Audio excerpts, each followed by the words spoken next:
Is this game better than Diablo 4? Hello everyone and welcome to Money's Worth. This time I bought Last Epoch on Steam, and since it has a base price of 34 euros, I'm going to play it for 34 hours. When I'm done, I'm going to rate it on gameplay, content and Money's Worth. I'll play it for 34 hours and be back with my ratings. And I'm back. I've now played Last Epoch for 34 hours. I know there were a lot of problems the first week after the launch, and I'm going to see past that since most online games have hiccups the first few weeks. Let's get into the review.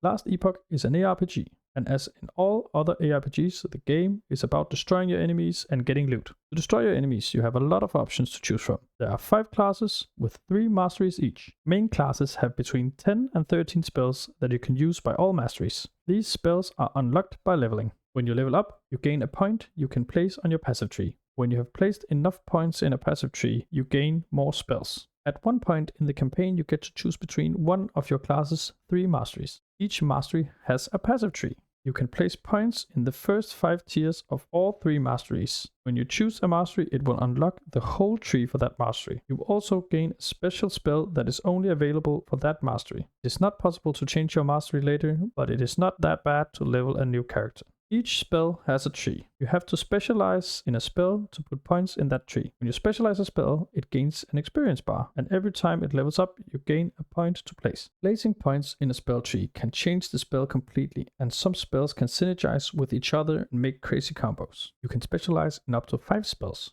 The second big part of an ARPG is items. Last Epoch has a quite simple itemization system, but still deep enough to make perfect items very hard to get. Normal, magic and rare items can have up to 4 affixes when they drop. The number of affixes determine the rarity. Exalted items are items that drop with a tier 6 or 7 affix that cannot be crafted upon. So finding a good exalted item can be hard. You can craft on normal, magic, rare and exalted items, but you can only craft up to tier 5 affixes. Set items have special extra stats. You collect more items in that set. These have some fun, but not insanely powerful bonuses. Unique items have a special gimmick to them that normal, magic, and rare items cannot replicate. Idols are a system to fine-tune your build. For example, small idols can be used to make small corrections to your resistances. Bigger idols can give your build defining stats that boost your damage or defenses quite a bit. This is just the basics, and there is a lot more to itemizations when you get further into the game. Combat is very smooth.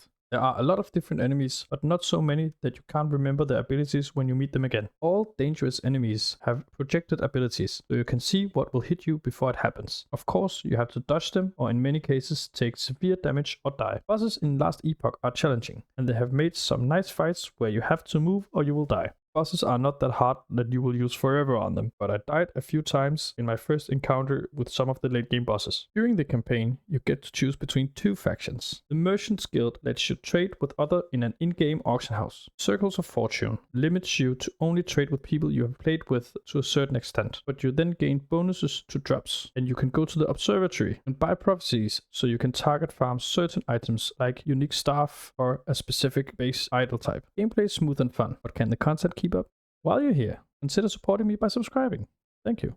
The campaign is quite good. The story is a bit disorienting since you jump through time, but it was good fun. You meet a lot of different monsters and bosses along the way, so when you go into the endgame you meet monsters and bosses you have seen before.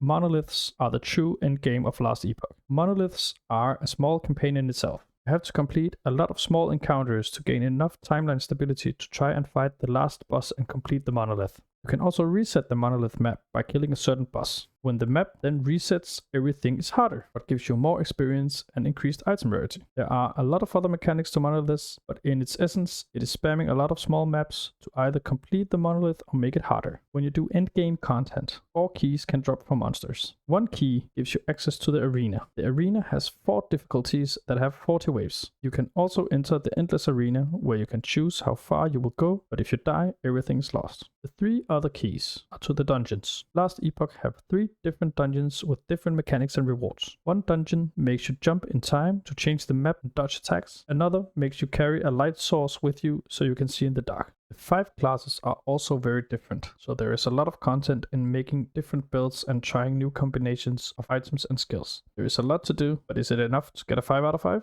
The gameplay in Last Epoch offers a smooth and fun experience, with a lot of different mechanics to enjoy and master. Skill trees are cool to play around with, and the number of builds you can play is insane. Endgame, enjoyable, and offers many hours of fun. I will rate the gameplay a 5 out of 5. Last Epoch offers a lot of content here at launch. The monoliths are by far the biggest thing to do in the endgame, and it works very well. Pace in the endgame is high, and there is not a lot of downtime in between slaying monsters. I will rate the content a 5 out of 5. Last Epoch offers so much content for the price of 34 euros. A good campaign that lets you try out newly gained spells by slaying loads of enemies on your way to the endgame. The endgame is quite comprehensive already, and the developers want to add more to it on a regular basis like Path of Exile and Diablo 4. But I already think the game is amazing, and I highly suggest you try it if you like ARPGs. I will rate the money's worth a 5 out of 5. I hope you found out if Last Epoch could be your money's worth. You can look through my other videos to see if you can find games that will be your money's worth. Thank you for watching. See you in the next video.